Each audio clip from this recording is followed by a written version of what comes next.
وَأَنَّ هَذَا صِرَاطِي مُسْتَقِيمًا فَاتَّبِعُوهُ وَلَا تَتَّبِعُوا السُّبُلَ فَتَفَرَّقَ بِكُمْ عَنْ سَبِيلِهِ ذَلِكُمْ وَصَّاكُمْ بِهِ لَعَلَّكُمْ تَتَّقُونَ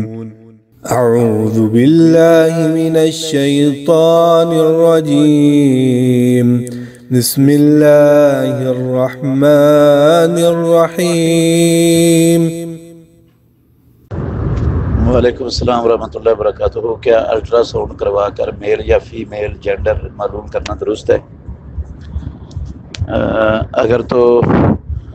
اس لیے معلوم کرنا چاہتا ہے کہ اگر فیمیل ہے تو اس کو ختم کروا دیں، زائل کروا دیں، اس کو ضائع کروا دیں، تو پھر تو حرام ہے، یہ پھر تو جائز نہیں ہے اور قتل نفس کے زمرے میں آئے گا، اور یہ قطعاً اس کی اجازت نہیں ہے۔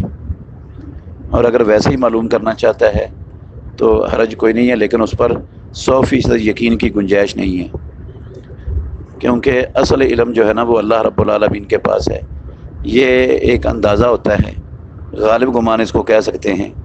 کبھی یہ ٹھیک ہو جاتا ہے، کبھی یہ اندازہ اور غالب گمان غلط بھی ہو جاتا ہے، اس کو 100% نہیں کہا جا سکتا۔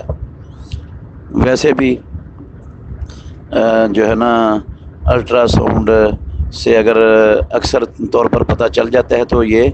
اللہ رب العالمین کی علم میں شراکت والی بات نہیں ہے، کیونکہ وہ جو قرآن مجید میں ہے وَيَعْلَمُ مَا فِي الْأَرْحَامِ، وہ 4 ماہ حمل سے پہلے کی بات ہے۔ جب حمل 4 ماہ کا ہو گیا پھر اللہ نے فرشتے کو بھی بتا دیا یہ مذکر ہے یا مؤنث ہے، تو اگر فرشتے کو بتائے جانے کے بعد فرشتے نے لکھ بھی دیے ہے، اگر اس کے لکھنے اور بتائے جانے کے بعد کوئی چیز مشین سے اگر پتہ چل جاتا ہے تو اس سے وہ اللہ رب العالمین کی علم کی خصوصیت ختم نہیں ہوتی، وہ اس سے پہلے کی بات ہے، اس کے بعد کی بات نہیں ہے۔ بعد میں تو فرشتے کو اللہ نے خود بتا دی ہے، اور جب اللہ بتا دے کسی کو، اپنی مخلوق کو کسی کو بتا دے اور بتانے کے بعد کسی اور کو بھی پتہ چل جائے تو یہ اس سے اللہ رب العالمین کی صفت میں فرق نہیں پڑتا ہے۔